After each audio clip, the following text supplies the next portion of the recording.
Hi, this is Seema I'm Mehta. Gustavo Arellano with the Los Angeles Gustavo, Times, I need to talk. and we're got to talk about the very first debate. Gustavo, And it's my turn. oh no, no, it is the first debate ever I've ever done. You've done enough debates, Seema. Your record has proved. What have you done in 47? It's been maybe 470 months, maybe 47 months, 47 years, who knows? So that was a little taste of what we had tonight. This is Seema Mehta from the Los Angeles Times, a political reporter, and we are covering the first presidential debate of the 2016 general election. And it was quite the night, as you might see in our introduction, because there was really a lot more talking over each other than there was true exchange of ideas. It would not. So much I was better. raised. Go ahead. Wait a minute. I was raised. It was a little bit dispiriting, and I needed a Tylenol after it was over. Dispiriting, I don't know. I mean, it didn't change any minds, I think, although it does go back to what I think the theme of this election has now been reduced to, which is fear of the future. And you either have two candidates. You have a candidate in Biden who's going to restore America back to a future, restore America to what it was in the past, or are you going to have someone like Trump who says that under Biden you're going to have the destruction of the American dream? That's all I heard in this fear. At least that's how Trump tried to drive the conversation.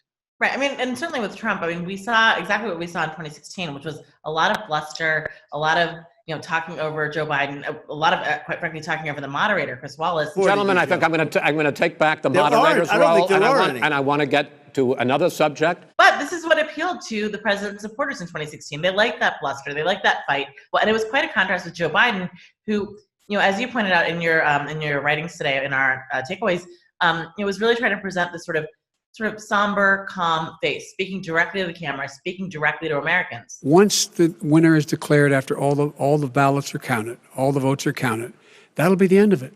That'll be the end of it. And if it's me, in fact, fine. If it's not me, I'll support the outcome. Well, Biden, I thought he was best when he was speaking directly into the camera, directly to the voters, because that is something that I think he was trying to be that reassuring person. Like he tried to do something that you never hear about in American politics anymore. Like he tried to inspire people. I thought his strongest point of the night was at the very end when Chris Wallace said, talking about the integrity of the election. And Biden said, look, the integrity of the election is not on the Supreme Court. It's not going to be on something else. It's going to be on you, the American voter, and it's up to you to go out and make this election happen. No one has established at all that there is fraud related to mail-in ballots. Compare that to Trump, which fake news, conspiracies, a lot of code. That somehow it's a fraudulent process. It's already been established. Take a look at Carolyn Maloney's race. I asked you had an opportunity to respond. Go ahead. They have no idea what happened. Vice President Biden, go ahead. When it came to Trump,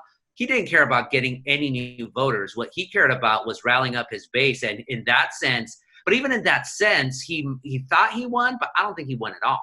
But the question is, did this really grow their voter share? And I mean, I don't really know that it did. I mean, you did see some differences on policy, some notable differences on policy on issues like healthcare, on issues like climate change, on issues like law and order and the protests that we saw earlier this year, on race relations. But there was so much talking over each other and so much. I just wonder for the average voter, if you turned into that and you weren't a political junkie, did you even watch the full 90 or 100 minutes? You know what?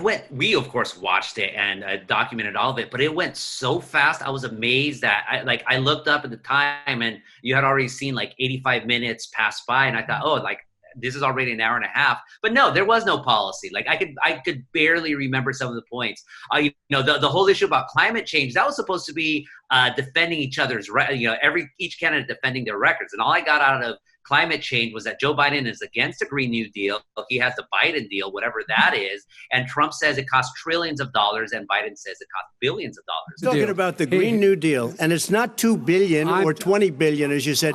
It's $100 trillion. I'm talking about where they want to rip down buildings and rebuild the building. No, it's the dumbest, most ridiculous. Where airplanes are out of business, where two-car systems are out, where they want to take out the cows too. That's not true either, right? But at the same time, when Chris Wallace tried to argue with or try to point out to Biden, hey, you're saying you're going to build all these buildings and tear some other down. Biden smartly said, yeah, that's going to be thousands, if not millions of jobs being created. And Trump, he had no response to that, all other than, again, socialism, radical leftist, Antifa, Trump did not try to win anyone at all. But I do think, though, I do think what Trump did was he could have turned people off. And I think what's going to be talked about when, everyone, of course, is calling this a dumpster fire of a debate. But the most personal moment was when when Joe Biden was talking about his late son, Hunter, who served in Iraq and tragically died of brain cancer. And all of a sudden, Trump turned it into Hunter Biden, who had a drug problem and, of course, is the bête noire of so many Republicans. And then Joe took it back and said, yeah, my son did have a drug problem, just like many of you, which, that was a good one. My son, like a lot of people we know at home, had a drug problem. He's overtaken it. He's fixed it. He's worked on it. And I'm proud of him. No, I mean, when that moment happened, I mean, honestly, that was sort of one of the uglier moments. I've covered, this is my 4th presidential campaign. I've covered entirely too many debates. And that was really one of the uglier moments, knowing that his son, who died recently, and to be like, I don't know who that is. I mean, that was just a really unfortunate moment, I thought. I did think Joe Biden handled it better than I think most of us could have. Trump had his moments as well. When he talked about the crime bill, when he talked about the 90s, when he talked about the way that some Democrats portrayed African Americans as super predators. The crime bill, 1994, where you call them super predators, African Americans are super predators, and they've never forgotten it. I think that was a strong moment to contrast, some of the things that the president has done for people who have been in prison in terms of sentencing reform. So they both, I think, had their moments with policy, but they also just offered such starkly different views of our nation. At one point, you're sort of like, I feel like I'm living on, this is like a view of 2 different planets, because it's just so different.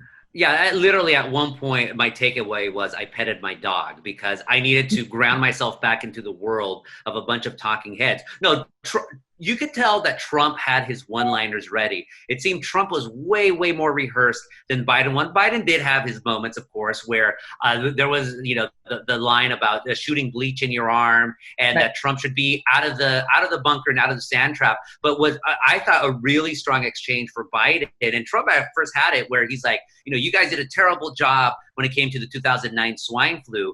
And then Biden's response was very simple. The facts, like 14,000 people died, not 200,000, even though Trump was trying to make himself out to be a victor on coronavirus. But that one, again, if there's any voters who are just thinking with logic instead of emotion, that one should sting. Well, and I think that speaks to the fact that, first of all, we know that that Joe Biden spent a lot of time preparing for this debate. And we know the president, by his own admission, does not spend that much time preparing for this debate because he believes he's naturally good at it.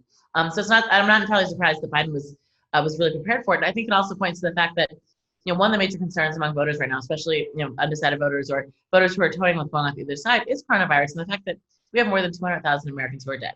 And when pressed on that, the president didn't have a great response. His response was basically, if you were president, it would have been much worse.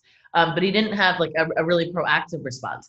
And I think that's something that we're going to see in the upcoming dates and debates. And we now have a vice presidential debate coming up, and we have 2 more presidential debates. So it's going to be interesting to see, because this one started off on fire. So I cannot even imagine what the next couple ones are going to be like. He lost a fortune by coming down and helping us with government. And that's such a Mr. President. Every single one of them lost a fortune. This is not about my family or his family. It's about your family, the American people. He doesn't. That's not true. It doesn't want to talk about what you need. So Gustavo, it was a pleasure talking to you about this. I look forward to doing this again. Again. Next couple of days. Again. Gracias.